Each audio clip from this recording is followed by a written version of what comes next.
Brian, you guys have been working together for some time now, right? A couple years? Yeah, 2-3 years. What would you say was the, I guess, main driver to why you guys started working together? I'll start with you, Brandon.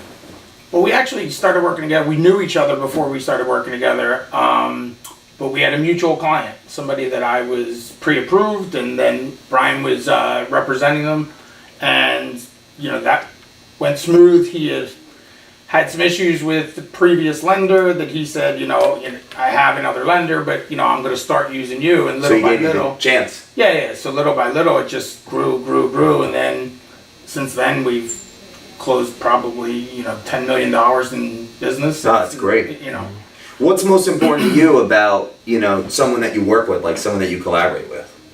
His professionalism. So there's a lot of lenders in this marketplace, but like he'll make sure that he always contacts his client. He's very professional with everybody. The follow up is huge because there's not a lot of follow up in this business, and that's at the end of the day that's so important for us for our capture rate. That makes sense. To be able to actually help home buyers get into their homes, Exactly. Following up. Where does that come from? That drive or discipline to follow up? Is that something that you've worked on for some time, or? Yeah, it's always been an important factor just because I work in a referral business. It's like every time I do well for one of my clients and his clients, they're going to say, hey, use my mortgage guy, use my realtor, because if they have a good experience, they want to push that on to somebody else. So having that top of mind, like from day one in mortgages, you were thinking, let me figure out how I can build relationships? Yeah, because I know that at the end of the day, getting to the closing table is the most important thing for a realtor.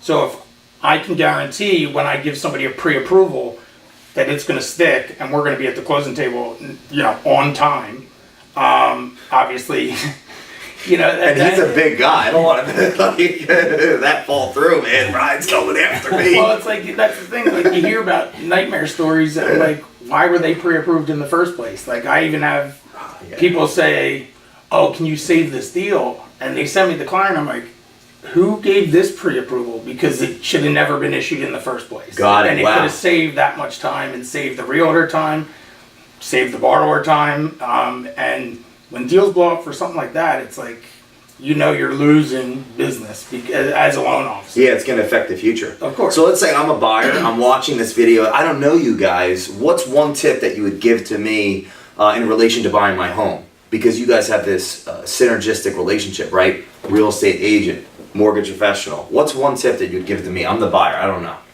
I would say don't wait. Call us now. Whether you're buying a year, 2, 3 years down the road, everyone thinks that I'll just call as soon as I'm ready to buy. Call us right now because Brandon's going to perfect your loan and your credit and what you need to bring to the table and just all that information piece. It's never too early. So prior planning prevents poor performance. What about you, Brandon? It's same thing. It's call now, figure out what your situation is. Like, some people are like, I can't buy because of a credit issue, or I can't buy because I don't have enough money for a down payment, or I don't have, I don't make enough, etc. It's like, call now, find out where you're at. Find out from me as the mortgage professional. I say, okay, here's where your credit stands, here's where your income stands, here's how much you're going to need.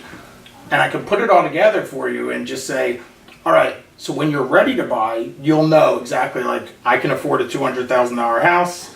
I'm going to, need X amount of dollars for down payment closing costs. Here's what my credit looks like. Here's what there may be things I need to improve on my credit in order to get a better rate or put myself in a position to buy. And it makes sense in a seller's market where there's low inventory. Planning sooner is probably going to save them time. Yeah, absolutely. Because, if you know what your situation is, it's better than assuming or guessing what your situation is. So find out exactly what it is, and then you're prepared to go forward and buy a house.